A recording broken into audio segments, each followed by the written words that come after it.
Your Kansas City Chiefs just put belt to ass, destroying the Raiders 31-0. We asked you guys what your questions, comments, and concerns were heading into Week 8 versus the Commanders. Let's go.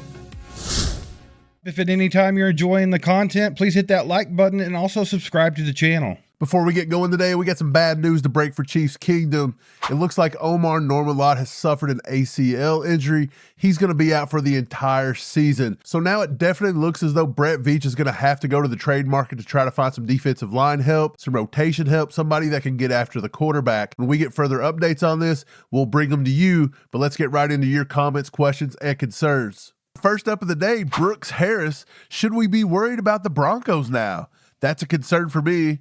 IDK, someone talk me out of it, LOL. All right, Brooks, let me talk you out of it real quick. Patrick Mahomes is 13-1 against the Broncos since he started in the NFL, and that one loss, he had the freaking flu. Yeah, and I'm not so sure what there is to be afraid of anyways with the Broncos. If you look at their schedule, they haven't beat the best teams. So far, the Broncos have beat the Titans, the Bengals, the Jets, the Giants, and the Eagles, who I think are kind of frauds. Their losses came to the Colts, who are 6-1 right now, which I'm not so sure if they're not frauds either. And then they lost to the Chargers just like the Chiefs did in Week 1. I know the Chiefs haven't played the toughest schedule in the world, but coming off that win against the Detroit Lions and the way they just completely routed the Raiders yesterday, I do feel like they're in a better place as a football team, and they just keep ascending week to week. And so far, the Broncos haven't proved that they can beat Patrick Mahomes, so until they do it, I'm not going to worry about them. So piggybacking on what Steve said, the Broncos did have to score 33 points in the fourth quarter just to beat the Giants yesterday, which is kind of crazy. The Chiefs pretty much beat them in a half, and they ended Russell Wilson's career in the process.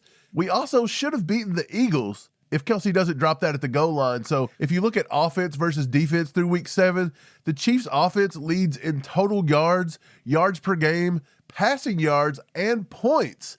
The Broncos beat us in rushing yards, and that's only by a meager 59 yards on the ground, and we all know Andy Reid doesn't run the ball. The Broncos actually lead us in all defensive categories except for where it counts, and that's points scored. The Chiefs have actually allowed 3 less points on the year than the Denver Broncos.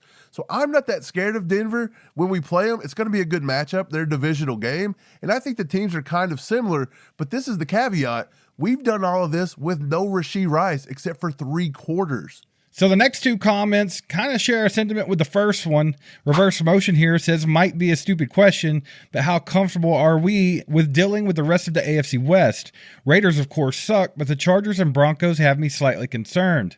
Then we also have T1 Up, says, great win. Glad to see the O have everyone together. Let's pump the brakes until they get after Buffalo and, oddly, the Broncos. So we already talked about the Broncos, so I'll gloss over them right now.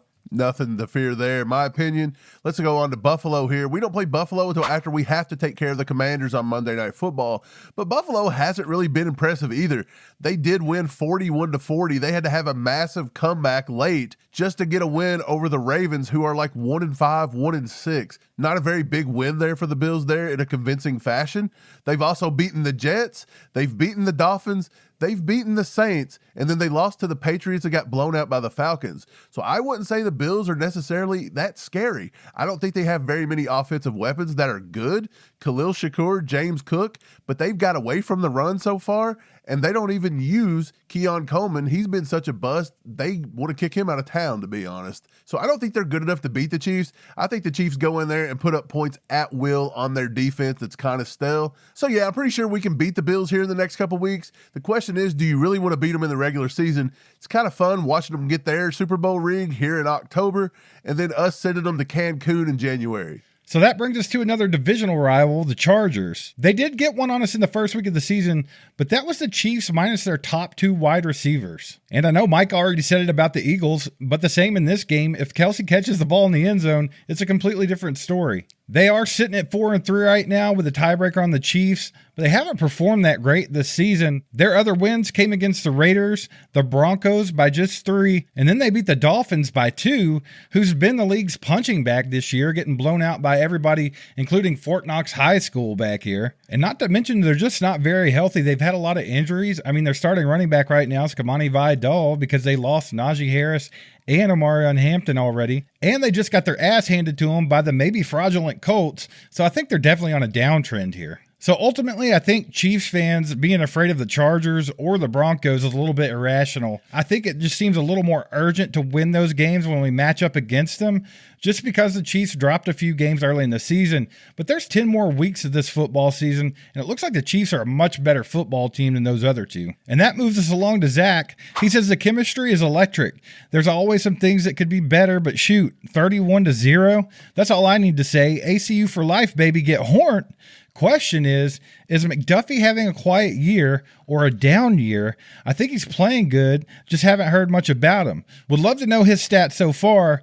Would D-line help the secondary? Yeah, Zach, thanks for the question. The D-line is always going to help the secondary. The more you can get after the passer, the less time he has in the pocket, the better the defense can play on the back end. It's just that simple. Yesterday, Chris Jones had the fastest sack per ESPN JID stats, and it was 5.2 seconds. So even getting Geno Smith, we put a lot of pressure on him, but still the fastest sack of the day was 5.2 seconds. We also seen Omarr Norman-Lott go down with an injury. He is a pass rush specialist out of college. So far this year, he's having a rough one with his rookie season and injuries. It's not looking good going forward, but the Chiefs have to make a move here at the deadline, I think, to get some pass rush and to help that unit out. They're just struggling with it right now, it seems, to be able to get that quarterback down. Chiefs Kingdom, please allow us to take this time to tell you about Brunt Workwear, because Brunt is offering up some insane apparel and some of the sickest boots we've ever seen. They've totally changed the game for workers across America and right here at the heart of it all in Kansas City. We were sent these boots to try out, and we were very skeptical. We don't need steel-toed boots to talk about Chiefs football. Well, that is unless Isaiah Pacheco is clomping around, and in that case, we're going to need a backup pair too. These boots are the Marin boots, and right out of the box, we were blown away. The presentation was impeccable. These boots are super nice. Such amazing quality and build to these. Brunt guarantees there's no long, painful break-in period like other brands for these boots, and I can say with 100% confidence, I did wear these around all day long with absolutely zero problems. Brunt builds tough, reliable gear that doesn't sacrifice comfort, quality, or style. Whether you're going to need waterproof, safety toe, or soft toe styles, they've got plenty of options for any job site. And look, it's not just boots. They've got heavy-duty pants, jackets, hats, and even just tees to wear around, and much, much more to keep you protected and productive. Plus, the best part about all of this is that Brunt stands behind their products. You wear them, and if they're not right for you, send them right back to them. There's not going to be any questions asked. So right now, for a limited time, get $10 off at Brunt with code ACU at checkout. Head to bruntworkerwear.com/ACU, use code ACU, and gear up for all your working needs. After you order, tell them you heard about it here at All Chiefed Up.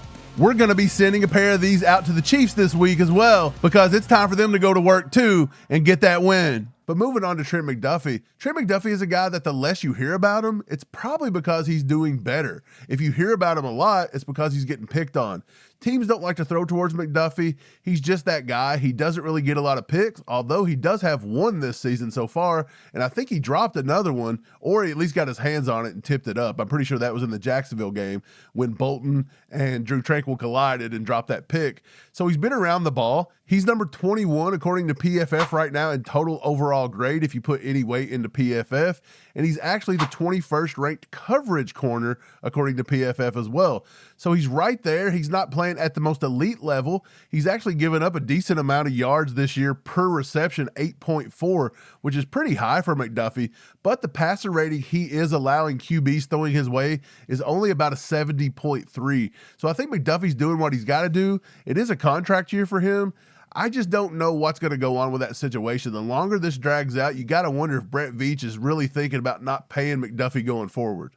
I'm right there with Mike. I think the less that you hear about Trent McDuffie, the better he's probably doing. Guys just don't want to look his way. That's all there is to it. You guys get down in the comments and let us know if you think Brett Veach is going to get something done with McDuffie for next season, or if he might walk. Now we got a SlapNut Alert. Ninja Crystal got over here and said, for real, like they have 3 losses, and they calling the Chiefs dangerous, bro. Like, let the Bucs play against the Kansas shitty Chiefs, bro.